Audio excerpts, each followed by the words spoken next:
Today on the Game Shelf, games about outer space. Jelly baby? Space, not time.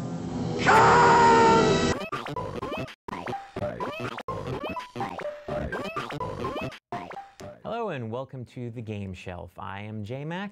And I'm Joe, filling in for Matt, who was eaten by a grue. Yeah, that's very unfortunate. Remember, everyone at home, when we're venturing into dark places, always remember to bring a light source with you. Whoops. One moment.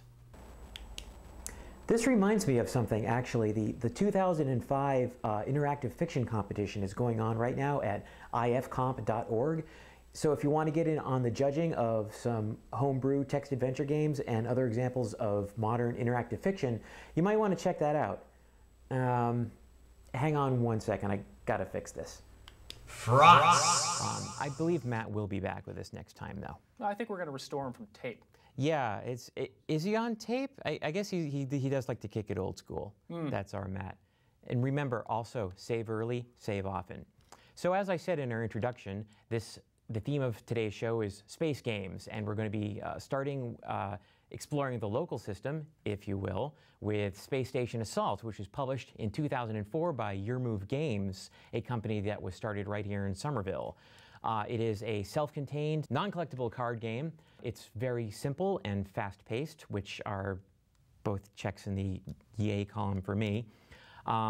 The game takes place in rounds where two players are basically draw 10 cards, which are spaceships, and then play these cards in an attempt to blow the other person's space station up, or blow enough of the other person's spaceships up, which also gives a sort of time limit to the game, which is another thing I like.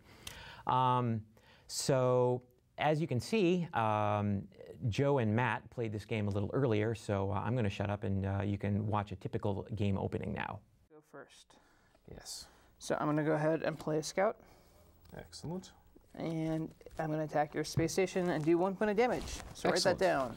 So I think there are counter pieces or something to keep track of the damage on the space stations, but we're doing it the old-fashioned bridge way. So let me do that. Excellent. And then it's my turn to play a fabulous. All right. Am I doing it the wrong way? Yeah. No, that's right. No, that's right. So a scout to your space station. That's 1 point of damage. All right. You are in trouble. Do you have another one? Yes, I do. I'm going to go ahead and place this scout here. Do 1 point of damage to your scout, which has a shield of 1, and so I capture it. Okay. My first victory point! Woo! Woo! Oh, yeah. No, enjoy it. When you play cards, you can play them as attack or defense. So you can either play cards next to an opponent's ship or space station, therefore damage it, or you can play a card next to your own ship or space station, and even if there's no enemy ship in the vicinity, you can do that if you want to plug a hole, if you will. So you may have noticed when Matt and Joe were playing, in order to attack a space station, you could only basically play it in one of the cardinal directions. So if you place one of your own ships there, that's one space where your enemy cannot play it. Matt tried to do this early on in the game, and it didn't quite work out so well in his favor. Let's watch. I'm going to go ahead and drop this cruiser right here. Oh, that's interesting. So you're not even going to do an attack this time. You're just trying to block me from... I'm trying to block you out from my space station. That's fascinating. Although I think I'm starting a little late for that, but... Yeah, that's interesting. Okay, good. I should have done it with the last one. So, 4 from you. Good. You know, I think the last thing I need is these stupid spaceships surrounding my space station. So I want to take out, I will take out, let's see, this cruiser. It's going to take out the gunship. Okay. Yeah, the gunship, the other cruiser. So it's you. Yes, I do have another 4. Thank you for asking. I think clearly there's only one move, and that's to drop a battleship on that cruiser and make it go bye-bye. Fair enough. Do you have another 4? No, I don't. Ooh. Do you have another 4? I do. I'm a little scared about the next round. Okay, I do have another 4, and it is a battleship, oddly enough. All right. And it's a battleship that's going to take out your cruiser. All right. Nice try about the defense there, my friend. Well, you know, if you're going after the cruiser rather than after the space station, it's slowing you down a bit. Another thing I like about this game is that 25 hit points, which is what each player's space station has at the beginning, is not so much as it seems. Both players are constantly pounding on each other's bases, and so there's constant attrition going on both sides, and there's no clerics in this game. So hit points that you lose are gone forever. That makes the game fast, and it also keeps it wide open even when one person seems to be down by a lot. So let's see how this game between Joe and Matt played out. Yeah. I don't want to alarm you, but I have 3 times the hit points that you have. I think I'm okay with that. Okay. There's nothing wrong with that. Because I'm going to plant a dreadnought there. Yeah, I think that's what And my dreadnought's going to do 4 points of damage to you. Okay. I'm sorting those. Uh-oh, that means I only have 17. Okay. And then I'm going to pick up this dreadnought. I'm going to put this dreadnought here. And this dreadnought's going to do 4 points of damage to you. Nice. And then I'm going to pick up this behemoth. Nice. And I'll put this behemoth here. And that's also going to do 4 points of damage to you. Ow. That's what I thought. Then I want to take that out. Yeah, you do. Although Do you have another 4? I get totally confused. You're now in that orientation. Yep. Yes, I do. That could be game. Which is going to go there 3. and do 3 points of damage to you. 3. 3 to 2. I have no 4s. And I'm out of 4s. 5s. 5s. Behemoth will hit you for 4 points of damage. Nicely done. Takes you out. Nice. Very, very good. Well done. So you're the person who actually played this game. That's true. How are your feelings?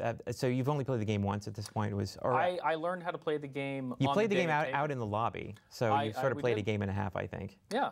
So that actually speaks well about the game, I think. It's easy to pick up. It wasn't, the strategy wasn't apparent the first time through, but when we taped, it became very, very clear. So I like games where the strategy comes out pretty quickly. A nice thing that the game gives you, and it's actually an excellent game design practice, is that both players have a clear goal right from the outset. There's your enemy space station, go get it. Or there's yours, it's completely vulnerable, you better do something about that. It's unambiguous. Yeah. It wasn't, as you said, the space stations have so many hit points. At first you sort of figure, oh, nobody will be taking that down, especially the first time through. You have fighters that don't inflict a lot of damage. And the fighters themselves have like a hit point or 2. Oh, right. They're background noise. Yeah. It's when you get through the first round that you see these juggernauts start taking 5, 6 hit points of damage. Behemoths and whatever, dreadnoughts, whatever they are. Yeah, I think that's the 2 of them, in fact. Very good. Well, anyway, that actually, then you start saying, oh, I probably need to surround my space station with something. I can't just leave it out in the open and concentrate entirely on attack. It's a very well thought out game. I very much enjoyed it. Just like Flux, it's another game you can pick up very, very rapidly. Great games, both. One quibble I did have about the game is with the card design. We were talking about this a little earlier, before the cameras were rolling, but the 4 stats of each ship, you have 1 stat on each corner. That kind of doesn't, it's not immediately obvious how you're supposed to fan the cards in your hand that way, because when you fan them, you can only see one of the numbers. And I think the way that everyone automatically ends up doing it is fanning it, so sorting cards by speed, because you want to play your 1s out first and then your 2s. But once you've done that, you still have to pull, your fan apart in order to see what the damage is and what the shield is. I actually, I don't think that's a problem. Because there's essentially only 2 types of ships per speed. There's basically the ship that can take a lot of damage but can't deal out a lot of attack points, and then there's the opposite. Yeah. So you're really only looking at attackers and defenders of the 2 types, and again, you pick that up pretty rapidly after the first wave. There's not, Unless you happen to be dealt a hand where you don't have a variety of ships, which is always interesting. And interesting when that happens. I really like the random element. I really like random elements in games like this. It's surprising. It really is effective. I didn't expect the game to be to have that complexity for just a simple card game. Yeah. It does well. Our next game is The Awful Green Things from Outer Space. This was a game designed in 1979 by Tom Wham, who is a legendary game designer, very prolific in the 70s, especially in the sort of crazy fantasy war game thing. Still active nowadays, not so much though. It was, like I said, originally published in 1979 as an insert in Dragon magazine. It has been republished in many shapes and forms since then. Joe actually brought over a nice 1981 TSR Hobbies Incorporated Gateway to Adventure catalog, which contains Awful Green Things as a product in it. The version that we played most recently was published by Steve Jackson Games in this video cassette box. It's inspired by a pungent little B-movie gem from 1968 called The Green Slime, which is about a stupid astronaut who brings a gloopy alien life form aboard a space station, which of course starts doing this.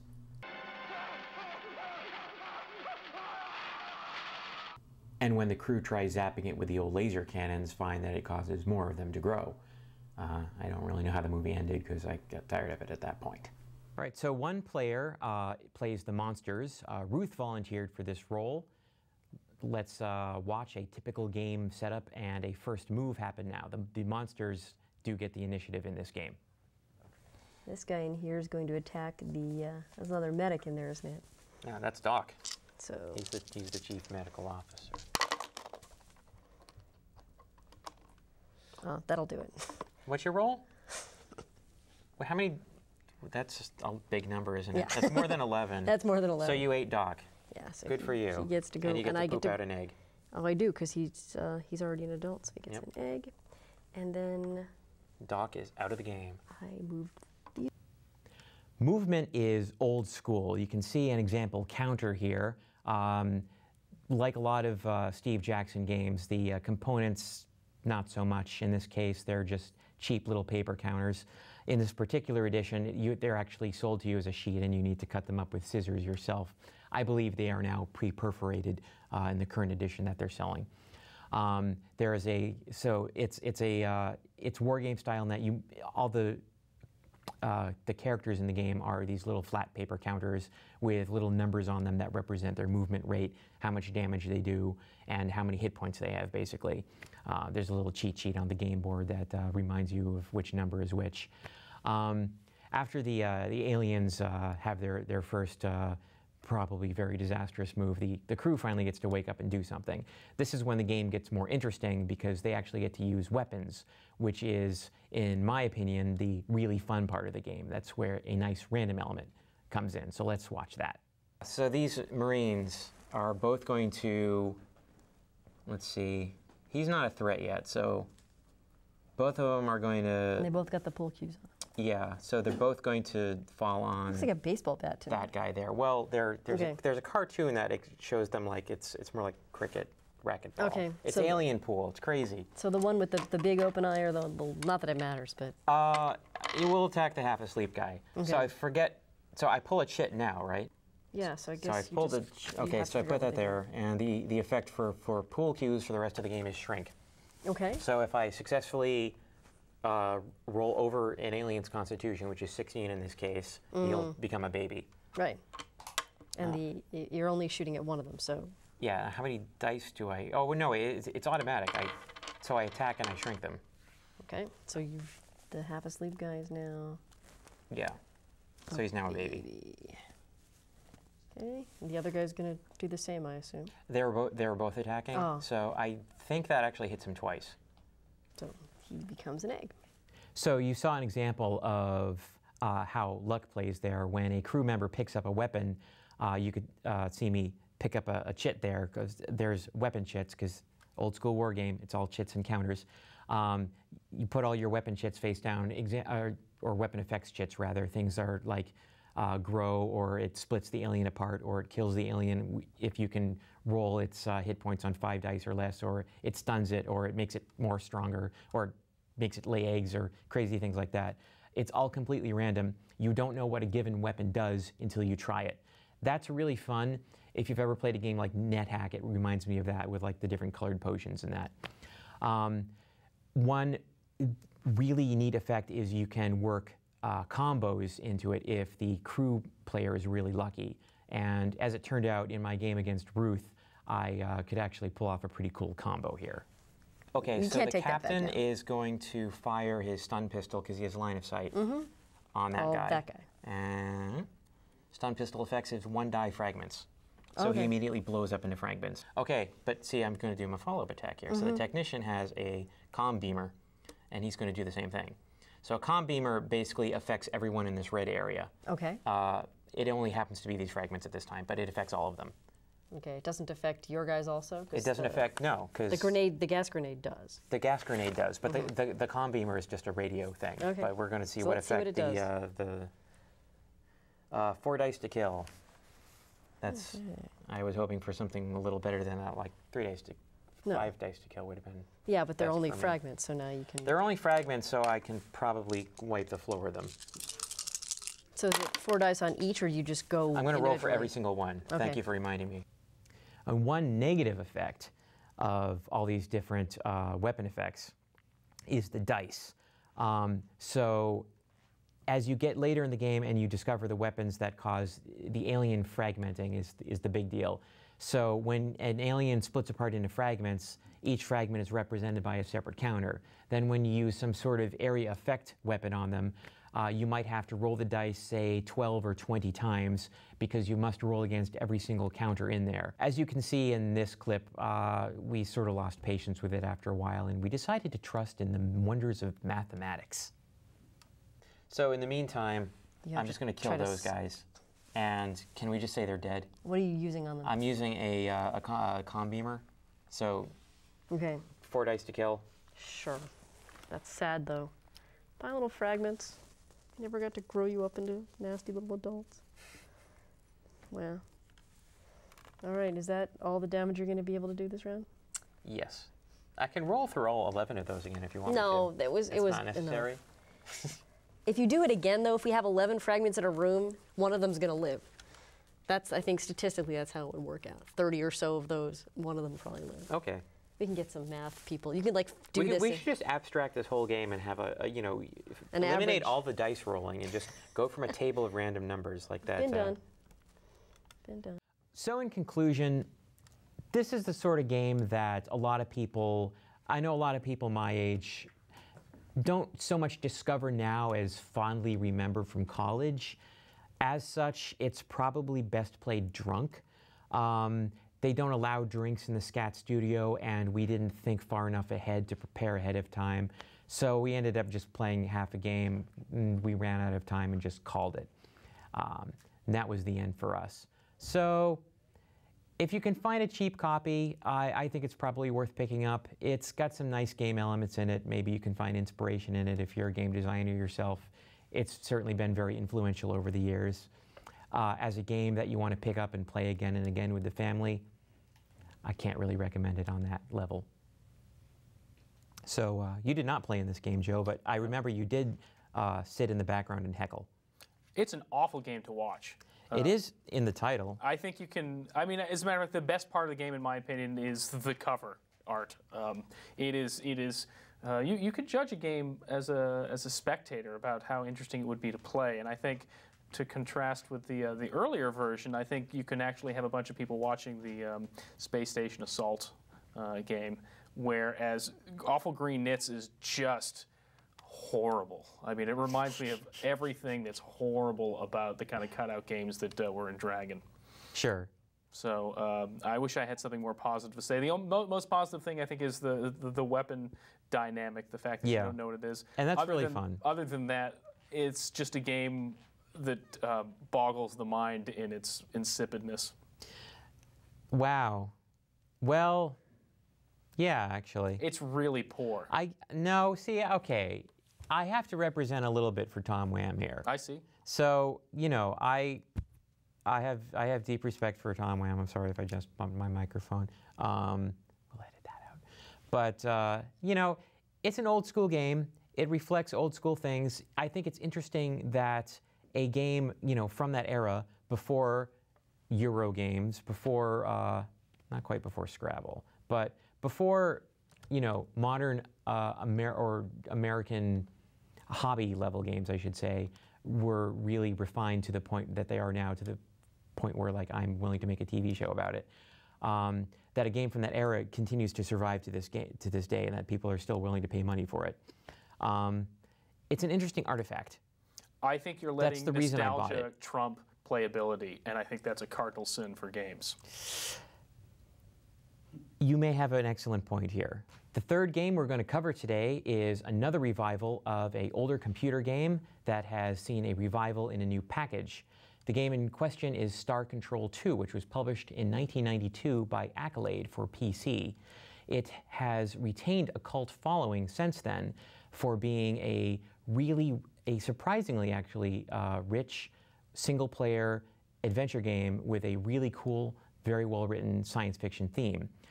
As I said, it's a PC game from 1992, so unless you're playing it on a PC emulator, not always, you know, the most stable piece of software you can run on your computer, it's kind of hard to play nowadays. Fortunately, on the 10th anniversary of its publication, its developers, a group of people known as Toys for Bob, released its source code, not for the PC version, but for the 3DO version. The 3DO, you may or may not remember, was a ill-fated console that came out at about the same time as the PlayStation and was crushed utterly by the PlayStation. As I said, they released the source code to the 3DO version. The open source community quickly took the implied challenge, and I don't know how much time passed. So I only discovered this myself a couple of months ago. So somewhere in between 2002 and 2005, the game has appeared for Mac OS X, for Linux, for Windows. It wouldn't surprise me if it's out for, you know, Atari ST and Amiga at this point, because those kids are crazy. But the point is, you can enjoy this game on your native platform, and it's really neat. So let me tell you a bit about this game. The story is, basically, you find yourself returning to Earth after being stuck on a planet for 20 years. And you find that Earth has been enslaved by the evil Urquan, who are these slavering green centipede monsters. And you quickly, of course, find yourself spearheading a resistant movement to free Earth. And in order to do this, you must use a star map that you get at the beginning of the game, pick up information from the first guy that you meet, who is you know, the only other human friend you have in the game, who's, you know, your buddy in the space station that you bump into. Then you have to basically shuttle around the entire galaxy, befriending good alien races and beating up bad ones, and negotiating with the in-between ones that can end up in sometimes having to beat them up and sometimes having to be friendly with them. Like I said, it's a excellently written game. The graphics, you know, they're DOS era graphics. There's a nice little rotation, planetary rotation, which, you know, bespeaks of its 3DO roots. Other than that, it's pixels, it's animation. You know, it's not hard on my eyes personally. The most addictive part of the game is, even though it does have all of the, you know, the fighting. So the fighting I do like. It has this atavistic wonderland of space combat, this 2-day space combat where these ships are going around each other, and it owes more to the very first video game ever, Space War, than anything else. It's sort of like Space War meets Street Fighter 2 in that it's a one-on-one duel between two ships, and at the beginning you just have like a single Earth ship, but as you make alien friends you get access to more ships, and they have different special powers and things like that. So it's got the retro combat, it's got the, you know, the character, the RPG character build up. It's got a stupidly addictive resource thing where you're going from planet to planet, and you're moving a little lander around, snarfing up resources, and that's all it is. Yeah, but you get to trick out the lander. You do. You get to trick out your lander, and you get to like buy, you know, upgrades, because you can talk to this like this potato-shaped trader, and you're like, oh, I will sell you this thing that will stop. You know, you don't really need them, but, well, you kind of do later in order to get them. Well, there's some worlds that are so hostile you can't actually gather resources. There's earthquake worlds that'll damage your lander, and there's the like lightning. Mercury, for instance. When you first come home to the solar system, and you're asked to go and grab a bunch of... Pardon? It's a cakewalk. Mercury was a cakewalk? Mercury is a cake. You're expected to go there first thing, so it gives you a taste. Oh, it's Venus. Excuse me, it's Venus. Venus is, yeah, you don't want to go to Venus. Don't go to Venus. If you go to Venus, you will die. At first. So it's fascinating. The other fascinating thing is the sort of ship management side of it. You can. There's the fleet management. Well, there's fleet management, but there's also you can swap out the different modules. So you can start off with the pea shooter, then you can trick out to some of the larger weapons. But you can also, at a point, you'll find you don't actually need a lot of the larger weapons. As far as I'm concerned, that's the same as like, oh, I got a new magic sword, and I'm gonna, you know, but I only have one slot for my shield. So what am I gonna carry in my backpack? It's the same concept, but it's sci-fi. Yeah. And it's cool. It totally works. I hadn't seen it before. I found myself up till 3 a.m. continuing to like collect iron ore from, you know, Cassiopeia because I really needed that second fusion blaster. Well, you know, there are support groups for that now, but I understand why. And I think they're all on Usenet, actually. There are. One thing I'd like to say before we take off is I actually took the trouble to write up a sort of player's guide to Star Control 2 based upon the fact that it comes with no documentation. Again, this is before the era of online tutorials. You were actually expected to read a paper manual. So I sort of wrote up a little README because nothing like it came with it, and I stuck that on our website. If you go to http Gameshelf, well, there's a : / in there. You know, forget that. Just go to your browser's location bar and type in gameshelf.jmac.org. Go to our episode guide. In the links about the games that we talked about today, you'll find a link to the player's guide for Star Control 2 that I wrote up. Excellent. That's it for this episode of The Game Shelf. Thank you for joining us on this interstellar galactic journey through games about space that are really cool, except for the ones that aren't so cool. And thank you for filling in, Joe. Thank you, Jason, and I just wanted to give you this. Oh, how nice of you. Wow. It's that TSR catalog that you showed me earlier. Yeah, page 3.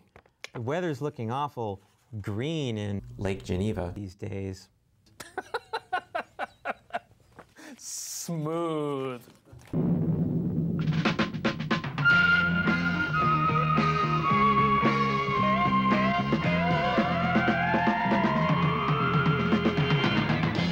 the door, you'll find the secret. To find the answer is to keep it.